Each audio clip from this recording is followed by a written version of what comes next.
Robbie with Cooking with Busy Bee, and today we will be making some smothered cabbage. I have about 2 heads of cabbage I've already cleaned and washed and chopped coarsely. We have about 1 cup of bacon chopped, about 1/2 cup of frozen seasoning, that's onion, bell pepper, and parsley, and about 2 teaspoons of minced garlic, guys. Let's get buzzing. Alright, we have our saucepan that's preheated. We've heated it up on a medium-high fire. And at first, we're going to go ahead and drop our bacon in, and let's get the bacon fried. Okay, now that our bacon's been frying down for about 5 minutes, we're going to go ahead and add in our vegetables. And guys, I usually chop fresh vegetables each time I cook. I had some left over, so don't judge. We're using frozen ones today. So these are some leftover ones I had from previous recipes. I'm going to get those sauteed in as well.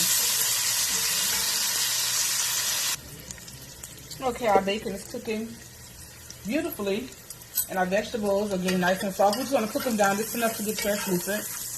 And now it's time to add in our minced garlic. And the reason we want to add your minced garlic in a little bit after everything else is because the garlic will burn quickly, guys. So we're just going to add in 2 teaspoons of our minced garlic. Let me move that around for a couple of minutes. It smells incredible in here, y'all.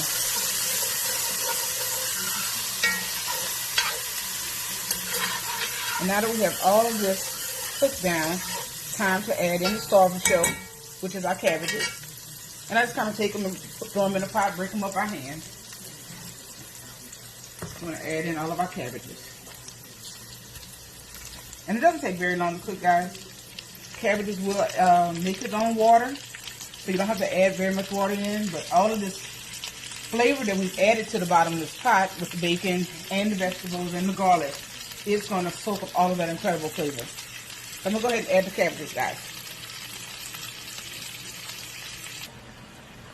Alright, we have all of our cabbages. I keep saying cabbages, guys. Cabbage in the pot. You got to move it around. As you can see, it's starting to wilt down just a little bit. And now it's time to give it a little personality with our spices. And as always, I tell you guys, season to your taste. In my spice cup, I have about 1 teaspoon of salt, of really cracked black pepper, and 1 teaspoon of Tony's. And we're just going to pour that on top. If it's too much for you guys, don't use as much. If it's not enough, put in whatever you like. Make it to your taste, guys. And like I said before, cabbage makes its own water, so we're not going to add very much. We're going to add in maybe about 1 cup of water to the pot, just to kind of get it going. And if you want to use chicken broth, you can. That adds another layer of flavor to it, but we're going to go ahead and use water today. We're going to move this around and get it cooking. And we're going to top it up, guys, and just kind of leave it for just a little bit. We're going to come back and check in just a few minutes. Alright, guys, our cabbage has been cooking about 20 minutes or so. And they have cooked down just beautifully. The smell in the house, y'all, it used to bother me the smell of cabbage, but now I love the scent of the cabbage. I'm just going to give them a quick toss around, make sure everything is cooking evenly. The most important step, guys, is what I'm about to show you guys. Please, please, please do not forget this step, is add your little sugar to your cabbage. And yes, I'm from down south. No, we don't put sugar in everything. However, just a little bit goes in your cabbage. So I'm just going to add about 1 teaspoon of plain white sugar to my cabbage.